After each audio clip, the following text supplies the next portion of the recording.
Hello, welcome to CC+. അപ്പോൾ SSLC എക്സാമിന് prepare ചെയ്യുന്ന നിങ്ങൾക്ക് വേണ്ടിയിട്ടുള്ള ക്വസ്റ്റ്യൻസ് ആണ് നമ്മളിപ്പോൾ ഡിസ്കസ് ചെയ്തുകൊണ്ടിരിക്കുന്നത് അല്ലേ. അപ്പോൾ ഇതിൻ്റെ പാർട്ട് 1 വീഡിയോ എല്ലാവരും കണ്ടെന്ന് വിചാരിക്കുന്നു. അപ്പോൾ നമ്മൾ ഇന്ന് പാർട്ട് 2-ൽ കുറച്ച് ക്വസ്റ്റ്യൻസ് ആണ് ഡിസ്കസ് ചെയ്യാനായിട്ട് പോകുന്നത് കേട്ടോ.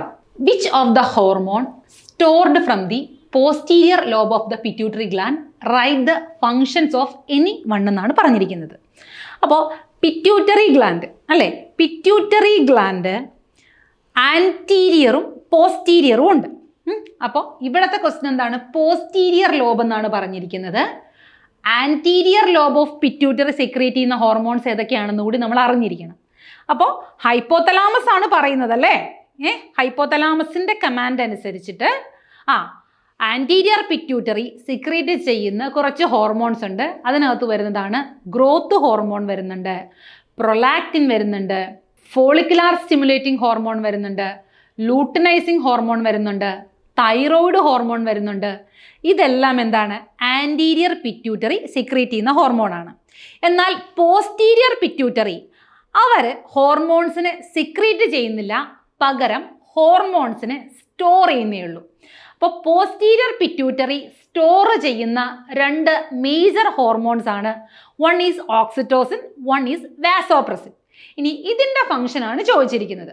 ശരിക്കും പറഞ്ഞാൽ ഓക്സിറ്റോസിൻ എന്ന് പറയുന്ന ഹോർമോണിന് മറ്റൊരു പേര് കൂടിയുണ്ട്, ബർത്ത് ഹോർമോൺ എന്നൊരു പേര് കൂടിയുണ്ട്. അപ്പോൾ ബർത്തിൻ്റെ സമയത്ത് എന്താണ്? യൂട്രസിൻ്റെ എൻഡോമെട്രിയത്തിൻ്റെ കോൺട്രാക്ഷൻ, എൻഡോമെട്രിയൽ കോൺട്രാക്ഷന് ഹെൽപ്പ് ചെയ്യുന്ന ഹോർമോണാണ് ഓക്സിറ്റോസിൻ. അതുകൊണ്ടാണ് അതിന് എന്ത് പേര് കൊടുത്തിരിക്കുന്നത്? ബർത്ത് ഹോർമോൺ എന്ന് വിളിക്കുന്നത്. അപ്പോൾ help the contraction of smooth muscles in the uterine wall, facilitate lactation. അതാണ് ഓക്സിറ്റോസിൻ്റെ ഫംഗ്ഷൻ എന്ന് പറയുന്നത്. അടുത്തത് വാസോപ്രസിൻ എന്ന് പറയുന്നത്, vasopressin ADH, anti diuretic hormone എന്നുകൂടി അറിയപ്പെടുന്ന ആളാണ് വാസോപ്രസിൻ എന്ന് പറയുന്നത്. Help in the reabsorption of the water in the kidney, അതായത് വാട്ടർ ബാലൻസ് മെയിൻറ്റെയിൻ ചെയ്യുന്നതിന് ഹെൽപ്പ് ചെയ്യുന്ന ഒരു ഹോർമോണാണ് വാസോപ്രസിൻ എന്ന് പറയുന്നത്. ഇതിനെ സ്റ്റോർ ചെയ്യുന്നത് ആരാണ്? പോസ്റ്റീരിയർ പിറ്റ്യൂട്ടറി ആണ്. അപ്പോൾ ആൻറ്റീരിയർ പിറ്റ്യൂട്ടറി പ്രൊഡ്യൂസ് ചെയ്യുന്ന ഹോർമോൺസ് ഏതൊക്കെയാണെന്ന് മറക്കണ്ട, പോസ്റ്റീരിയർ പിറ്റ്യൂട്ടറി സ്റ്റോർ ചെയ്യുന്ന ഹോർമോൺസും മറക്കണ്ട. അടുത്ത ക്വസ്റ്റ്യനിലേക്ക് പോകാം. What is conjunctivitis? കൺജക്റ്റിവൈറ്റിസ് ശരിക്കും പറഞ്ഞാൽ എന്താണ്? കൈ തൊട്ട് പകരുന്ന ഡിസീസിനെല്ലാം കൺജക്റ്റിവൈറ്റിസ് എന്നാണ് പറയുക. Which are the causative organism, how does it spread? അപ്പോൾ എന്താണ്? കൺജക്റ്റൈവ, കൺജക്റ്റൈവയ്ക്ക് ഉണ്ടാകുന്ന ഇൻഫെക്ഷനെ വിളിക്കുന്ന പേരാണ് കൺജക്റ്റിവൈറ്റിസ് എന്ന് വിളിക്കും. കോസേറ്റീവ് ഓർഗാനിസം എന്ന് പറയുന്നത് ബാക്ടീരിയയോ വൈറസോ ആകാം, ബാക്ടീരിയ ആകാം, വൈറസ് ആകാം. ഇനി ഡിസീസ് എന്ന് പറയുന്നത് എങ്ങനെയാണ് ട്രാൻസ്മിറ്റ് ചെയ്യുന്നത്? കോണ്ടാക്റ്റ് വഴിയാണ് അല്ലേ. അതായത് നമ്മൾ കണ്ണിലൊക്കെ തൊട്ടു, അല്ലെങ്കിൽ ഡിസീസ് ഉള്ള ഒരു പേഴ്സണിൻ്റെ അവരുടെ കണ്ണിൽ നിന്നുണ്ടാകുന്ന പസ് അല്ലേ, ആ പസ്സിനകത്ത് ആ വൈറസ് ഉണ്ടായിരിക്കാം. അതേപോലെ റെഡ് അല്ലേ, കണ്ണെന്താണ്? റെഡ് കളറാകും, ചിലപ്പം കണ്ണിൽ നിന്ന് വെള്ളം വരും. ഇതുവഴിയെല്ലാം എന്ത് ചെയ്യാം? ഈ ഒരു ഓർഗാനിസം സ്പ്രെഡ് ചെയ്യാം. Then what is the basis of the classification of blood? Why does blood groups known as positive and negative? അപ്പോൾ ബ്ലഡ് ഗ്രൂപ്പ് സിസ്റ്റം ആരാണ് അത് കൊണ്ടുവന്നത്? ലാൻസ്റ്റെയ്നർ ആണ് ബ്ലഡ് ഗ്രൂപ്പ് സിസ്റ്റം കൊണ്ടുവന്നത്. ഇനി what is the basis of classification of blood എന്നല്ലേ. അപ്പോൾ ശരിക്കും പറഞ്ഞാൽ എന്താണ്? ബ്ലഡ് ഗ്രൂപ്പിംഗ് എന്ന് പറയുന്നത് ആൻറ്റിജൻ, അതിനകത്തുള്ള ആൻറ്റിജൻ്റെ പ്രസൻസിലാണ് അതിനെ ക്ലാസിഫൈ ചെയ്തിരിക്കുന്നത്. ആൻറ്റിജൻ A, ആൻറ്റിജൻ B, അതിൻ്റെ ബേസിസിലാണ് ഈ പറയുന്നത് പോലെ ബ്ലഡ് ഗ്രൂപ്പിനെ ക്ലാസിഫൈ ചെയ്തിരിക്കുന്നത്. ഇതിനകത്ത് പോസിറ്റീവ് നെഗറ്റീവ് എന്ന് പറയുന്നത് അതിനകത്തുള്ള RH ഫാക്ടർ, അതായത് RH ഫാക്ടർ എന്നുള്ള പേര് വരാനുള്ള കാരണം എന്താണ്? റീസസ് മങ്കിയിലാണ് ഇത് ആദ്യമായിട്ട് കണ്ടെത്തിയത്. അതുകൊണ്ടാണ് ഇതിനെ RH ഫാക്ടർ എന്ന് പറയുന്നത്. ഇതൊരു പ്രോട്ടീൻ കോട്ടാണ്. അപ്പോൾ ഈ RH ഫാക്ടർ പ്രസൻ്റ് ആയിട്ടുള്ളവരെ RH പോസിറ്റീവ് എന്നും RH ഫാക്ടർ നെഗറ്റീവ് ആയിട്ടുള്ളവരെ നെഗറ്റീവ് ബ്ലഡ് ഗ്രൂപ്പ് എന്നും പറയും. ഇപ്പോൾ A പോസിറ്റീവ് ബ്ലഡ് ഗ്രൂപ്പ് ഉള്ള ഒരാൾക്ക് എന്തായിരിക്കും? അയാളുടെ RH ഫാക്ടർ എന്തായിരിക്കും? പോസിറ്റീവ് ആയിരിക്കും. A നെഗറ്റീവ് ബ്ലഡ് ഗ്രൂപ്പ് ഉള്ള ആൾക്ക് എന്താണ്? RH ഫാക്ടർ നെഗറ്റീവ് ആയിരിക്കും കേട്ടോ. അപ്പോൾ what is the basis of classification of blood? എന്താണ്? ലാൻസ്റ്റെയ്നർ ആണ് കൊണ്ടുവന്നത്. Basis of blood grouping in the presence of antigen അല്ലേ, presence of antigen A and antigen B in the red blood cells. അതിൻ്റെ ബേസിസിലാണ് classification കൊണ്ടുവന്നിരിക്കുന്നത്. ഇനി positive negativity പറയുന്നത് എന്താണ്? Based on the RH factor present in it. Okay, ഇതൊന്ന് നോക്കിക്കേ. ABO system. നോക്കിക്കേ, ബ്ലഡ് ഗ്രൂപ്പ്, അതായത് A ബ്ലഡ് ഗ്രൂപ്പ് ഉള്ള ആൾക്ക് ഏതാണ്? A ആൻറ്റിജൻ ആയിരിക്കും. അതേപോലെ എന്താണ്? B ആൻറ്റിബോഡി ആയിരിക്കും. ഇത് എപ്പോഴും തെറ്റിപ്പോകുന്ന ഒരു കാര്യമാണ് കേട്ടോ. അപ്പോൾ അതുകൊണ്ട് ഇത് തെറ്റിപ്പോകുന്ന ആരെങ്കിലും ഉണ്ടെങ്കിൽ ഇപ്പം തന്നെ ഇത് എഴുതിയെടുത്ത് വെച്ചോളുക. A ബ്ലഡ് ഗ്രൂപ്പ് ഉള്ള ആളുകൾക്ക് A ആൻറ്റിജനും B ആൻറ്റിബോഡിയും ആയിരിക്കും കേട്ടോ. A antigen, B antibody. B blood group ഉള്ള ആളുകൾക്ക് എന്താണ്? B ആൻറ്റിജനും A ആൻറ്റിബോഡിയും ആയിരിക്കും. B ആൻറ്റിജനും A ആൻറ്റിബോഡി ആയിരിക്കും അവരുടെ പ്ലാസ്മയിൽ പ്രസൻ്റ് ആയിട്ടുണ്ടാകുക. ഇതിനിപ്പോൾ എവിടെയാണെന്നും കൂടെ ചോദിക്കുക. എവിടെയാണ്? പ്ലാസ്മയിലാണ് കേട്ടോ. പ്ലാസ്മയിലാണ് അല്ലേ? രണ്ടായിട്ട് തിരിക്കുന്നുണ്ടല്ലേ? ബ്ലഡും ബ്ലഡിനകത്ത് തന്നെ പ്ലാസ്മയുണ്ട്, ഫോംഡ് എലമെൻസും ഉണ്ട്. അതറിയാമല്ലോ അല്ലേ? ബ്ലഡ് ഗ്രൂപ്പിങ്ങിൽ തന്നെ ഫോംഡ് എലമെൻസും പ്ലാസ്മയുണ്ട്. പ്ലാസ്മയുടെ കളർ എന്താണ്? ഒരു സ്ട്രൂ കളറാണ് അല്ലേ? സ്ട്രൂ കളറാണ് പ്ലാസ്മയുടെ കളർ എന്ന് പറയുന്നത്. ബ്ലഡ് സെൽസ് ആണ് ഏതൊക്കെ? WBC, RBC, platelets. ഇതിനെയാണ് ബ്ലഡ് സെൽസ് എന്ന് പറയുന്നത്. ഇനി അടുത്തത്, O ബ്ലഡ് ഗ്രൂപ്പുള്ള ആൾക്കാർക്ക് എന്താണ്? അവർക്ക് എന്താണ്? ആൻറ്റിജൻ ഒന്നുമില്ല. ആൻറ്റിജൻ ഒന്നും ഇല്ലാത്തതാണ് O ബ്ലഡ് ഗ്രൂപ്പ് എന്ന് പറയുന്നത്. പക്ഷേ A ആൻഡ് ആൻറ്റി എയും ആൻറ്റി ബിയുമാണ് അവരിൽ കാണപ്പെടുന്ന ആൻറ്റിബോഡീസ് എന്ന് പറയുന്നത്. AB ബ്ലഡ് ഗ്രൂപ്പുള്ള ആൾക്കാർക്ക് എന്താണ്? AB ആൻറ്റിജൻസ് ഉണ്ടായിരിക്കും, പക്ഷേ ആൻറ്റിബോഡീസ് ഒന്നും പ്രസൻ്റ് ആയിരിക്കില്ല. അപ്പോൾ ഇത് ഓർത്ത് വെക്കേണ്ട ഒരു കാര്യമാണ്. ഇത് എക്സാമിന് ചോദിക്കാൻ സാധ്യതയുള്ളൊരു കാര്യമാണ്. ഇത് ചിലപ്പോൾ ടാബുലർ കോളം ഒക്കെ തന്നിട്ട് ഫില്ലിംഗ് ദ ബ്ലാങ്ക്സ് ആയിട്ട് ചോദിക്കാനൊക്കെ സാധ്യതയുള്ളൊരു ക്വസ്റ്റ്യൻ ആണ്. അപ്പോൾ അത് അറിഞ്ഞുകൂടാത്ത ആരെങ്കിലും ഉണ്ടെങ്കിൽ ഇപ്പം തന്നെ അത് എഴുതി വെച്ചോ കേട്ടോ. Then identify the word pair relation and filling the blanks. ഇനി ഇവിടെ എന്താണ്? Identify the word pair relation ആണ് ചോദിച്ചിരിക്കുന്നത്. അപ്പോൾ മങ്കീസ് വരുന്നത് എവിടെയാണ്? സെർക്കോപിത്തക്കോയിഡയിലാണ്. ഇനി അടുത്തത് ചിമ്പാൻസീസ് ഏതിലാണ് വരുന്നതെന്ന് വെച്ചിട്ടുണ്ടെങ്കിൽ ഹോമിനിയോയിഡയിലാണ് വരുന്നത്. ഹോമിനിയോയിഡയിലാണ് ചിമ്പാൻസി വരുന്നത്. ഹോമിനിയോയിഡ. അടുത്തത് ഒപ്പാരിൻ അല്ലേ? തിയറി ഓഫ് കെമിക്കൽ എവല്യൂഷൻ പറഞ്ഞതാണ് ഒപ്പാരിൻ എന്ന് പറയുന്നത്. അപ്പോൾ ആരാണ് മ്യൂട്ടേഷൻ തിയറി പറഞ്ഞത്? ആരാണ്? ഹ്യൂഗോ ഡി വേരീസിൻ്റെ ആണ് മ്യൂട്ടേഷൻ തിയറി. അപ്പോൾ sudden heritable changes in the gene frequencies is known as mutation. പലതരത്തിലുള്ള മ്യൂട്ടേഷൻസ് ഉണ്ട്. ഇപ്പോൾ ഈ പറഞ്ഞതുപോലെ frame shift mutation, point mutation, അങ്ങനെയുള്ള പലതരത്തിലുള്ള മ്യൂട്ടേഷൻസ് ഉണ്ട്. അപ്പോൾ ശരിക്കും പറഞ്ഞാൽ വേരിയേഷൻസ് വരാനുള്ള ഒരു റീസൺ എന്ന് പറയുന്നത് എന്താണ്? ഈ പറയുന്ന മ്യൂട്ടേഷൻസ് ആണ്. അടുത്ത ക്വസ്റ്റ്യനിലേക്ക് പോകാം. Find out the fungal disease from the following. അപ്പോൾ ഇതിനകത്ത് ഫംഗൽ ഡിസീസ് കണ്ടെത്താനാണ് പറഞ്ഞിരിക്കുന്നത്. മലേറിയ ആരാണ്? അതൊരു പ്രൊട്ടോസോവൽ ഡിസീസ് ആണ് അല്ലേ? പ്ലാസ്മോഡിയം മലേറിയയാണ് മലേറിയൽ ഡിസീസിന് കാരണം. റിംഗ് വേം ഡിസീസ് എന്താണ്? ഇതൊരു ഫംഗൽ ഡിസീസ് ആണ് അല്ലേ? റിംഗ് വേം ഡിസീസ് എന്ന് പറഞ്ഞൊരു ഫംഗൽ ഡിസീസ് ആണ്. റെഡ് കളറിൽ വട്ടത്തിൽ റാഷസ് ഫോം ചെയ്യുന്നത് കൊണ്ടാണ് അതിനെ റിംഗ് വേം ഡിസീസ് എന്ന് വിളിക്കുന്നത്. അടുത്തത് ഫൈലാരിയാസിസ് എന്ന് പറഞ്ഞാൽ എന്താണ്? ഫൈലാരിയാസിസ് അല്ലെങ്കിൽ എലിഫന്റയാസിസ് അല്ലേ? മന്ത് രോഗം എന്നൊക്കെ പറയും. അതുണ്ടാക്കുന്നത് ആരാണ്? അതുണ്ടാക്കുന്നത് അതൊരു പ്ലാസ്മോഡിയാണ്. വൗച്ചറേറിയ എന്ന് പറയുന്ന വൗച്ചറേറിയാണ് ഫൈലാരിയാസിസ് ഉണ്ടാക്കുന്നത്. അതേപോലെ അത്ലറ്റിക്സ് ഫുഡ്സ് എന്ന് പറയുന്നത് എന്താണ്? അത്ലറ്റുകളിലാണ് ആദ്യം ഇത് കണ്ടത് അല്ലേ? അപ്പോൾ ഈ പറഞ്ഞ സ്വെറ്റ് റീറ്റെയിൻ ചെയ്യുന്ന ഭാഗങ്ങളിൽ ഉണ്ടാകുന്ന ഡിസീസാണ്, അതാണ് അത്ലറ്റ് ഫുഡ്. ഇത് എന്താണ്? ഒരു ഫംഗൽ ഡിസീസാണ്. അപ്പോൾ റിംഗ് വേമും അത്ലറ്റ്സ് ഫുഡും എന്താണ്? ഇതിനകത്ത് ഫംഗൽ ഡിസീസാണ്. മലേറിയ ആൻഡ് ഫൈലാരിയാസിസ് ഇതെന്താണ്? ഇത് വേം ഡിസീസാണ് ഫൈലാരിയാസിസ് എന്ന് പറയുന്നത്. മലേറിയ എന്താണ്? പ്രൊട്ടോസോവൽ ഡിസീസാണ്. ഇനി complete the statement suitably. In dash the specialized part of the pancreas, two type of cells found of these cells produce insulin എന്നുള്ളതാണ് ക്വസ്റ്റ്യൻ. അപ്പോൾ ഇതിനകത്ത് ഈ പാൻക്രിയാസ് എന്ന് പറയുന്ന ഗ്ലാൻഡിന്റെ ഒരു പ്രത്യേകത എന്താണ്? പാൻക്രിയാസ് എന്ന് പറയുന്നത് അറ്റ് എ ടൈം എൻഡോക്രൈൻ ഗ്ലാൻഡും എക്സോക്രൈൻ ഗ്ലാൻഡുമായിട്ട് ആക്ട് ചെയ്യാൻ കഴിവുള്ള ഒരു ഗ്ലാൻഡാണ്. അപ്പോൾ എൻഡോക്രൈൻ ഗ്ലാൻഡ് എന്ന് പറഞ്ഞാൽ എന്താണ്? ഡക്ട്ലെസ് ആയിട്ടുള്ള ഗ്ലാൻഡുകളെ വിളിക്കുന്ന പേരാണ് എൻഡോക്രൈൻ ഗ്ലാൻഡ് എന്നും, ഡക്റ്റുള്ള ഗ്ലാൻഡുകളെ വിളിക്കുന്ന പേരാണ് എക്സോക്രൈൻ ഗ്ലാൻഡ് എന്നും. ഇപ്പോൾ എക്സോക്രൈൻ ഗ്ലാൻഡിന്റെ എക്സാമ്പിൾ പറയുകയാണെങ്കിൽ സെഡ് gland, sebaceous gland, salivary gland അല്ലേ? അതെല്ലാം എന്താണ്? എക്സോക്രൈൻ ഗ്ലാൻഡ് ആണ്. അപ്പോൾ ഇവിടെ പാൻക്രിയാസിന്റെ ഏത് പാർട്ടാണ് എൻഡോക്രൈൻ ഗ്ലാൻഡായിട്ട് ആക്ട് ചെയ്യുന്നത്? Islets of Langerhans ആണ്. Islets of Langerhans, the specialized part in the pancreas, two type of cells are found. Of these, beta cells produce insulin. അല്ലേ? അപ്പോൾ അതിനകത്ത് രണ്ട് തരം സെൽസ് ഉണ്ട്. ആൽഫ സെൽസും ഉണ്ട്, ബീറ്റ സെൽസും ഉണ്ട്. അതിനകത്ത് ബീറ്റ സെൽസ് ആണ് ഇൻസുലിനെ പ്രൊഡ്യൂസ് ചെയ്യുന്നത്, ആൽഫ സെൽസ് ആണ് ആരെ പ്രൊഡ്യൂസ് ചെയ്യുന്നത്? ഗ്ലൂക്കഗോണിനെ പ്രൊഡ്യൂസ് ചെയ്യുന്നത് കേട്ടോ. അപ്പോൾ ഇൻസുലിനും ഗ്ലൂക്കഗോണുമാണ് പാൻക്രിയാസ് പ്രൊഡ്യൂസ് ചെയ്യുന്നത്. ബീറ്റ സെൽസ് ആണ് ഇൻസുലിനെ പ്രൊഡ്യൂസ് ചെയ്യുന്നത്, ആൽഫ സെൽസ് ആണ് ഗ്ലൂക്കഗോണിനെ പ്രൊഡ്യൂസ് ചെയ്യുന്നത്. നെക്സ്റ്റ് ക്വസ്റ്റ്യനിലേക്ക് പോകാം. Write the name of the pathogen symptoms. നോക്കിക്കേ, അതിനകത്ത് പാത്തജൻ മലേറിയ, ട്യൂബർക്കുലോസിസ് അല്ലേ? അപ്പോൾ ഇതിനകത്ത് ഏതാണ്? മലേറിയ ഉണ്ടാകുന്ന പാത്തജൻ ആരാണ്? പ്രോട്ടോസോവയാണ് അല്ലേ? പ്രോട്ടോസോവയാണ്. പ്ലാസ്മോഡിയം മലേറിയ എന്ന് പറയുന്ന പ്രോട്ടോസോവയാണ് മലേറിയ എന്ന് പറയുന്ന ഡിസീസ് ഉണ്ടാകുന്നത്. എന്തൊക്കെയാണ് സിംറ്റംസ്? ഹൈ ഫീവർ വിത്ത് ഷിവറിങ്. അതേപോലെ എന്താണ്, ശരിക്കും പറഞ്ഞാൽ മലേറിയ എന്ന് പറഞ്ഞ ഡിസീസ് വരുമ്പോൾ ഫീവർ ഉണ്ടാവുന്നതിൻ്റെ ഒരു കാരണം എന്താണ്? അതിനകത്തുള്ള ആർ ബി സി ലൈസിസ് ചെയ്യുമ്പോൾ അതിൻ്റെ റിസൾട്ടായിട്ടുണ്ടാകുന്ന ചില കെമിക്കൽ സബ്സ്റ്റൻസ് ബോഡിയിൽ പ്രൊഡ്യൂസ് ചെയ്യും. അതുകൊണ്ടാണ് ഫീവർ അവിടെ ഉണ്ടാകുന്നത്. അതേപോലെ എന്താണ്, ഹെഡ് ഏക്ക് ഉണ്ടാകുന്നുണ്ട്, വോമിറ്റിംഗ് ഉണ്ടാകുന്നുണ്ട്. ആർ ബി സിക്ക് ലൈസിസ് അവിടെ ഹാപ്പൻ ചെയ്യുന്നത് കൊണ്ട് തന്നെ എന്തുണ്ടാകുന്നുണ്ട്? അനീമിയ ഉണ്ടാകുന്നുണ്ട്.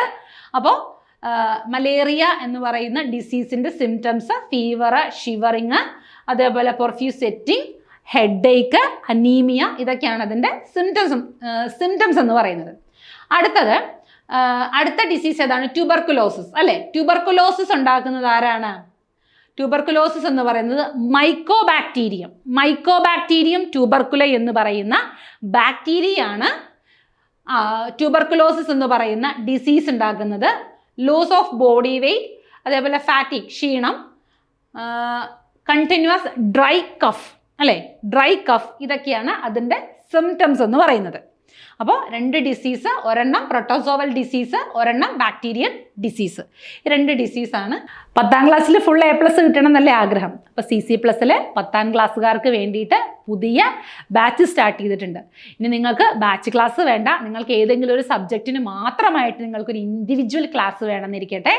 അങ്ങനെയാണെങ്കിൽ നിങ്ങൾക്ക് അങ്ങനെയുള്ള ക്ലാസ്സും അവൈലബിൾ ആയിരിക്കും. അപ്പോൾ താല്പര്യമുള്ളവർ 9496949929 എന്നുള്ള ഈ നമ്പറിൽ കോൺടാക്ട് ചെയ്താൽ മതി കേട്ടോ. അടുത്ത ക്വസ്റ്റ്യൻ നോക്കിയാലോ.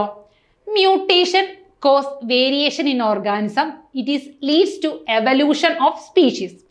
അപ്പോൾ വാട്ട് ഈസ് മ്യൂട്ടേഷൻ? അതാണ് ക്വസ്റ്റ്യൻ അല്ലേ? നമ്മൾ ഇതിന് മുന്നേയും പറഞ്ഞു, certain heritable changes in the genetic constitution, അതിനെയാണ് മ്യൂട്ടേഷൻ എന്ന് വിളിക്കുന്നത്. ജനറ്റിക് കോൺസ്റ്റിറ്റ്യൂഷൻ അല്ലെങ്കിൽ ജീൻ ഫ്രീക്വൻസീസ്. ഇനി explain 2 other factors that causes variation in organism. അപ്പോൾ എന്താണ് ഇത് ഉണ്ടാകാനുള്ള റീസൺ ആണ് കേട്ടോ. വേരിയേഷൻ, ഓർഗാനിസത്തിൽ വേരിയേഷൻ ക്രിയേറ്റ് ചെയ്യാനുള്ള റീസൺസ് ആണ്. ഒന്നെന്താണ്? സെക്ഷുവൽ റീപ്രൊഡക്ഷൻ, 2 പാർട്ട്നേഴ്സ് ഉള്ള സെക്ഷുവൽ റീപ്രൊഡക്ഷൻ. അതേപോലെ രണ്ടാമത് വരുന്നത് ക്രോസിംഗ് ഓവർ വരുന്നുണ്ട്, മ്യൂട്ടേഷൻസ് വരുന്നുണ്ട്. ഇത് 3ഉമാണ് വേരിയേഷൻസ് ക്രിയേറ്റ് ചെയ്യാനുള്ള കാരണമെന്ന് പറയുന്നത്. Crossing over, sexual reproduction create variation, and also mutations create variation. Then smoking harmfully affect the internal organ. It's a general statement. Explain how smoking affect brain, heart and lungs. എങ്ങനെയാണ്? Brain, stroke എന്ന് പറയുന്നൊരു condition അല്ലേ? Stroke എന്ന് പറഞ്ഞാൽ എന്താണ്? ബ്രെയിനിലേക്കുള്ള blood supply കുറച്ച് സെക്കൻഡ്സിലേക്ക് കട്ടാവുകയും അവിടെയുള്ള cells dead ആവുകയും ചെയ്യുന്ന ഒരു കണ്ടീഷനെയാണ് സ്ട്രോക്ക് എന്ന് വിളിക്കുന്നത്. എന്താണ് അത്? നിക്കോട്ടിൻ്റെ ഒരു അഡിക്ഷൻ ആയിട്ടാണ് പറയുന്നത്. രണ്ടാമത് ലങ്സിൽ വരുന്നത് അല്ലേ? ലങ്സിൽ എന്താണ്? ലങ്സിൽ ഈ പറഞ്ഞതുപോലെ പുക അല്ലേ? സ്മോക്ക് എന്ന് പറയുന്നതിൻ്റെ ഡെപ്പോസിഷൻ കൊണ്ട് അൽവയോളാർ മെമ്പറൈൻ്റെ സ്പേസ് കുറയുകയും അതേകൊണ്ട് തന്നെ എന്താണ്? ഓക്സിജൻ ക്യാരിയിങ് കപ്പാസിറ്റി കുറഞ്ഞുണ്ടാകുന്ന 2 കണ്ടീഷനാണ് ബ്രോങ്കൈറ്റിസ് ആൻഡ് എംഫസീമ. അതേപോലെ നിക്കോട്ടിൻ എന്ന് പറയുന്നതിൻ്റെ ഒരു ആഫ്റ്റർ എഫക്റ്റ് ആണ് എന്ത്? ലങ് ക്യാൻസർ എന്ന് പറയുന്നത്. മൂന്നാമത് വരുന്നത് ഹാർട്ട് അല്ലേ? ഹാർട്ടിൽ ഉണ്ടാകുന്നത് എന്താണ്? Hyper tension. അതായത് നിക്കോട്ടിൻ എന്ന് പറയുന്നത് എന്താണ്? ടുബാക്കോ അല്ലേ? ടുബാക്കോ അല്ലെങ്കിൽ നിക്കോട്ടിൻ എന്ന് പറയുന്നത് എന്താണ്? ബ്ലഡ് പ്രഷർ ഇൻക്രീസ് ചെയ്യുന്നതാണ്. അപ്പോൾ അതുകൊണ്ട് എന്താണ്? Hyper tension, blood pressure increase ആവുകയും ഹൈപ്പർ ടെൻഷൻ ഉണ്ടാവുകയും ചെയ്യും. അതേപോലെ ആർട്ടറീസിൻ്റെ ഇലാസ്റ്റിസിറ്റി കുറയും. ആർട്ടറീസിൻ്റെ ഇലാസ്റ്റിസിറ്റി കുറയുമ്പോൾ അങ്ങോട്ടേക്കുള്ള ബ്ലഡ് ഫ്ലോ കുറയും. ആർട്ടറീസിൻ്റെ ഇലാസ്റ്റിസിറ്റി കുറയുമ്പോൾ അങ്ങോട്ടേക്കുള്ള ബ്ലഡ് ഫ്ലോ കുറയുന്നു. അതേപോലെ അവരുടെ ഫങ്ഷണൽ എഫിഷ്യൻസി, ആ ബ്ലഡിനെ ഓക്സിജന് ക്യാരി ചെയ്ത് കൊണ്ടുപോകാനുള്ള കപ്പാസിറ്റി കുറയുകയും ഹാർട്ട് ഡിസീസ് ഉണ്ടാവുകയും ചെയ്യുന്നു കേട്ടോ. അപ്പോൾ ഇത് മൂന്നുമാണ് സ്മോക്കിങ്ങിൻ്റെ റിസൾട്ടായിട്ട് ബ്രെയിൻ, ലങ്, ഹാർട്ട് ഇതിനെ മൂന്നിനെയും അഫക്റ്റ് ചെയ്യുന്ന method. Then analysis the statement and answer the question. Antibiotic, the miraculous medicine of the 20th century, helped a lot to bring many diseases under control. But the use of antibiotics without consulting a doctor is not advisable. അപ്പോൾ ആൻറ്റിബയോട്ടിക്കിനെ കുറിച്ചൊക്കെ നമ്മൾ ആദ്യത്തെ ക്ലാസ്സിലൊക്കെ പറഞ്ഞു അല്ലേ. Antibiotic കണ്ടെത്തിയത് Alexander Fleming ആണ്. 20th സെഞ്ച്വറിയിൽ ഒരു ഭയങ്കര ഒരു റെവല്യൂഷൻ ആയിരുന്നു. സെക്കൻഡ് വേൾഡ് വാറിൻ്റെ സമയത്ത് ഇഞ്ചേർഡ് ആയിട്ടുള്ള ഒരുപാട് ആളുകളെ ക്യൂർ ചെയ്യാനൊക്കെ സഹായിച്ചൊരു കാര്യമാണ്. അപ്പോൾ അത് ഭയങ്കര ഒരു റെവല്യൂഷണറി മെഡിസിൻ ആയിട്ടാണ് ആൻറ്റിബയോട്ടിക്കിനെ കൺസിഡർ ചെയ്യുന്നത്. പക്ഷേ ഒരു ഡോക്ടറിൻ്റെ അഡ്വൈസ് ഇല്ലാതെ ആൻറ്റിബയോട്ടിക്സ് കഴിക്കുന്നത് എന്താണ് അത്ര അഡ്വൈസബിൾ ആയിട്ട് പറയുന്നില്ല. അതിൻ്റെ കാരണം എന്താണെന്നുള്ളതാണ്. Why antibiotic considered as a miraculous medicine? അതിൻ്റെ ആൻസറാണ് ഞാനിപ്പോൾ പറഞ്ഞത് അല്ലേ. ആൻറ്റിബയോട്ടിക് എന്ന് പറയുന്നത് എന്താണ്? ഫംഗയിൽ നിന്നും, ആദ്യകാലങ്ങളിൽ ഫംഗയിൽ നിന്നാണ് ആൻറ്റിബയോട്ടിക്സ് കണ്ടെത്തിയത്. പിന്നീട് ബാക്ടീരിയാസിൽ നിന്നും എന്താണ് ആൻറ്റിബയോട്ടിക്സ് ഡെവലപ്പ് ചെയ്തിട്ടുണ്ട്. മേജറായിട്ട് ഫംഗൽ ഡിസീസിനും ബാക്ടീരിയൽ ഡിസീസിനും എഗനസ്റ്റ് ആയിട്ടാണ് ആൻറ്റിബയോട്ടിക്സ് യൂസ് ചെയ്യുന്നത്. ഇനി അത് ബയോകെമിക്കൽ സബ്സ്റ്റൻസസ് ആണ് extracted from living things like bacteria, fungi which can prevent the spreading of germs. Antibiotic target micro organism such as bacteria, fungi and parasites. ഇനി ആൻറ്റിബയോട്ടിക്കിൻ്റെ സൈഡ് എഫക്റ്റ്, അതായത് എന്തുകൊണ്ടാണ് ഒരു ഡോക്ടർ അഡ്വൈസ് ചെയ്യാതെ ആൻറ്റിബയോട്ടിക് കഴിക്കരുതെന്ന് പറയുന്നത്. കാരണം ആൻറ്റിബയോട്ടിക്സ് ഡോക്ടർ, ഇപ്പോൾ നമ്മളുടെ ഹോസ്പിറ്റലിൽ ചെന്ന് ഡോക്ടർ ഒരു 5 ഡേയ്സിലൊരു കോഴ്സ് എഴുതിയെന്നിരിക്കട്ടെ. കോഴ്സ് എഴുതിയാലും 3 ഡേയ്സ് കഴിക്കുമ്പോൾ തന്നെ ചിലപ്പം ആ പനി അല്ലെങ്കിൽ ആ ഡിസീസ്ഡ് കണ്ടീഷൻ വിട്ടുപോയി. അപ്പോൾ എന്ത് ചെയ്യും? മെഡിസിൻ കഴിക്കൽ നിർത്തുകയാണെങ്കിൽ വാട്ട് വിൽ ഹാപ്പൻ? നമ്മുടെ ബോഡിയിൽ ആ ആൻറ്റിബയോട്ടിക്കിന് എഗനസ്റ്റ് ആയിട്ടുള്ള ഒരു ഡിഫൻസ് മെക്കാനിസം ഡെവലപ്പ് ചെയ്യും. ഒരു ആൻറ്റിബയോട്ടിക് ബോഡിയിൽ ചെയ്യുന്ന ആക്ഷൻ എന്ന് പറയുന്നത് ചിലപ്പോൾ അതിൻ്റെ ആ ഒരു ബാക്ടീരിയയുടെ സെൽ വോൾ സിന്തസിസിനെ പ്രിവെൻറ്റ് ചെയ്യായിരിക്കും, അല്ലെങ്കിൽ അതിൻ്റെ ന്യൂക്ലിയസിൻ്റെ സിന്തസിസിനെ പ്രിവെൻറ്റ് ചെയ്യായിരിക്കും ചെയ്യുന്നത്. പക്ഷേ അത് കംപ്ലീറ്റ് ആയിട്ട് ആ ബാക്ടീരിയ നശിച്ചു പോകില്ല. എന്താണ്? അതിൻ്റെ ഒരു ചെറിയ പാർട്ടിക്കിൾ ഉണ്ടെങ്കിൽ പോലും എന്താണ് ആ ആൻറ്റിബയോട്ടിക്കിന് എഗനസ്റ്റ് ആയിട്ടുള്ള ഒരു ഡിഫൻസ് മെക്കാനിസം ബോഡിയിൽ സ്റ്റാർട്ട് ചെയ്യാൻ തുടങ്ങും. അങ്ങനെ പല ആളുകൾ ചെയ്ത് കഴിയുമ്പോൾ എന്താണ് ഈ ബാക്ടീരിയ ആ ഡ്രഗിനോടുള്ള ഒരു റെസിസ്റ്റൻസ് മേഡ് ചെയ്യും. അങ്ങനെ ഈ ട്യൂബർക്കുലോസിന് എഗനസ്റ്റ് ആയിട്ടുള്ള ആൻറ്റിബയോട്ടിക്കിൽ അങ്ങനെ റെസിസ്റ്റൻസ് ഡെവലപ്പ് ചെയ്യുകയും പിന്നീട് പല തരം മെഡിസിൻസ് ഡെവലപ്പ് ചെയ്യുകയൊക്കെ ചെയ്തിട്ടുണ്ട്. അപ്പോൾ ഇത് ക്ലിനിക്കലി പ്രൂവൻ ആയിട്ടുള്ളൊരു കാര്യമായതുകൊണ്ടാണ് ഡോക്ടർ അഡ്വൈസ് ചെയ്യാതെ ആൻറ്റിബയോട്ടിക് കഴിക്കരുതെന്ന് പറയുന്നത്. അപ്പോൾ സൈഡ് എഫക്ട്സ് എന്തൊക്കെയാണ്? Regular use developed immunity in pathogen against antibiotic, destroy useful bacterias in body, reduce quantity of the vitamins in body അല്ലേ. അപ്പോൾ ബോഡിക്കകത്തുള്ള കണ്ടിന്യൂസ് ആയിട്ട് അതിൻ്റെ യൂസ് കൊണ്ട് എന്ത് സംഭവിക്കും? നമ്മുടെ ബോഡിയിനകത്ത് യൂസ്ഫുൾ ആയിട്ടുള്ള ബാക്ടീരിയാസും ഉണ്ട്. ആ യൂസ്ഫുൾ ആയിട്ടുള്ള ബാക്ടീരിയാസ് ഡിസ്ട്രോയിഡ് ആയി പോവും. അതേപോലെ തന്നെയാണ് ബോഡിയുടെ വൈറ്റമിൻ ഡെഫിഷ്യൻസി ഉണ്ടാവാനുള്ളൊരു ചാൻസ് ഉണ്ട്. അതുകൊണ്ടാണ് ആൻറ്റിബയോട്ടിക്സ് ഡോക്ടറുടെ അഡ്വൈസ് ഇല്ലാതെ ഉപയോഗിക്കരുതെന്ന് പറയുന്നത്, കണ്ടിന്യൂസ് ആയിട്ട് യൂസ് ചെയ്യരുതെന്നും പറയുന്നത്. ഡോക്ടറുടെ അഡ്വൈസ് ഇല്ലാണ്ട് യൂസ് ചെയ്തിട്ടുണ്ടെങ്കിൽ ആൻറ്റിബയോട്ടിക്കിന് എഗനസ്റ്റ് ആയിട്ടുള്ള റെസിസ്റ്റിവിറ്റി ആ പാത്തജൻ ഡെവലപ്പ് ചെയ്യുന്നു. സ്ഥിരമായിട്ട് ഉപയോഗിക്കുകയാണെങ്കിൽ ബോഡിയിൽ വൈറ്റമിൻ്റെ ഡെഫിഷ്യൻസി ഉണ്ടാകുന്നു. അതേപോലെ തന്നെ യൂസ്ഫുൾ ആയിട്ടുള്ള ബാക്ടീരിയയും കില്ലാകുന്നു. The next question, correct mistake if any in the underlined part of the given statement. അതിനകത്ത് നോക്കിക്കേ, curvature of the lens increases when viewing near objects. ശരിയാണോ? ഈ സ്റ്റേറ്റ്മെന്റ് ശരിയാണ് അല്ലേ. Vitreous humour is formed from blood and it is reabsorbed in the blood. ശരിയല്ലേ. The membranous labyrinth in the inner ear is filled with perilymph. എന്താണ്? Membranous labyrinth is the inner ear is filled with endolymph എന്നുള്ളതാണ് ഇവിടെ വരുന്ന correct ആയിട്ടുള്ള statement. Eustachian tube amplifies and transmit the vibrations of tympanum to the internal ear. എന്താണ്? Eustachian tube അല്ല, ear ossicle ആണ്. Ear ossicle amplify and transmit the vibrations of tympanum to the internal ear എന്നുള്ളതാണ് correct statement ആയിട്ട് വരുന്നത്. അപ്പോൾ ഈ 2 സ്റ്റേറ്റ്മെൻറ്റിലാണ് mistake വരുന്നത്. ബാക്കിയുള്ള സ്റ്റേറ്റ്മെൻറ്റ്സ് കറക്റ്റാണ്. അപ്പോൾ ടെക്സ്റ്റ് ബുക്ക് നന്നായിട്ട് വായിച്ചെങ്കിലാണ് ഇത്തരം സ്റ്റേറ്റ്മെൻറ്റ്സ് ഒക്കെ ആൻസർ എഴുതാനായിട്ട് പറ്റുള്ളൂ കേട്ടോ. Then analyze the given information related to the plant hormones and answer the question. To increase the size of the apple, ഏത് ഹോർമോൺ ആണ്? ഗിബർലിൻ ആണ് അല്ലേ?